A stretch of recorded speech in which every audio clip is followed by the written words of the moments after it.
have. So, Definitely. Yeah. Yeah. Yeah.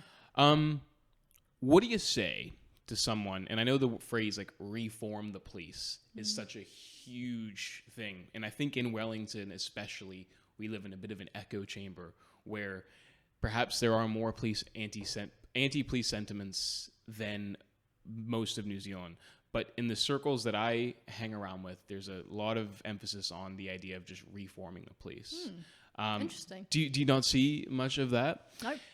Then Maybe I'm very blinkers on naive. perhaps it's just maybe I am as well in like my own little bubble. But if that's the case, maybe we should just move on from that question. I'm curious though. So what would be what is the sentiment that says that there should be reform of police? Totally. So I think I was having a conversation with somebody recently, and their initial statement was abolish the police. And my immediate thinking is like, well, what does that look like? Because there has to be some kind of system that gets put in place for the huge range of situations that you guys deal with, right? Yeah. And then we ultimately come down to like an issue of semantics where it's like we create a new force that deals with, well, you're essentially saying it's the police, just giving it a different name.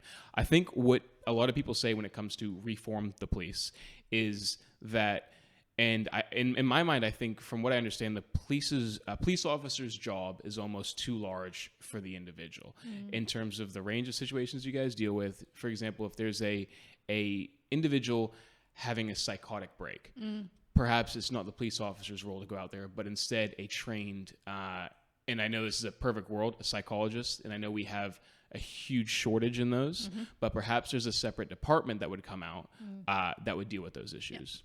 And I think from what I understand, that's kind of what reform the police looks like. Perhaps instead of we having this one structure right here that deals with everything, it's broken down, compartmentalized based on the call that's coming out. Yep. We have somebody who's drunk. It's a different person who gets sent out versus somebody who is not drunk, wielding a knife, running around. Similar to what we just had in Wellington, actually. I was there for that, by the way. I don't even know what you're talking about. I'll tell you about it in a sec. But let's just, but do you understand where I'm coming from in that sense? Yeah, I do. And I guess we're always, as an organisation, looking at those types of things. You know, and when we talked earlier about working with agencies to not be the doers of everything, it's about whose role is this and whose responsibility is this for this job. I mean, you talk about the going to an incident where there could be a psychotic person, or and that's just or an example. a mental health patient. Absolutely. So we've had pilots run in different districts where we have mental health nurses actually embedded in our custody units. So while they're not necessarily going out on the job at the time with us or going instead of us, they are there looking after people that have been brought into custody, so prisoners, that actually they probably shouldn't be looked after by police because they have mental health issues, but they need to be secured. So so that kind of thing is happening. And I guess it's all about continuous improvement, right? Kaizen, so constant state of improvement in that sense. Yeah, but I think that's kind of like what I see a lot of. And once again, I think with the biases aspect of things, where it's like if you do have, I don't want to dance on the lines of like ageist and ageism, but if you have like an officer who's like 60 years old and who grew up in a time when perhaps that doesn't reflect the current society that we live in, but when that individual is using discretion to apply certain laws, that can have certain issues, which I want to ask you about. Actually, the new recruits that are coming into the police, what's the demographic of new people coming in? So it's it's extensive, right? Sure. It's so we're in, I'm stereotyping, where it once would have been a 6 foot male, predominantly male, middle class white, who's got a trade behind them. That is no longer. So we're getting, I shouldn't use the words anything and everything, but we talk about a wide diversity, range of people, massive range of people, and again, it's about the reflective of the community. So looking at cultural aspects, age diversity. So we're bringing people into the organisation in their 50s.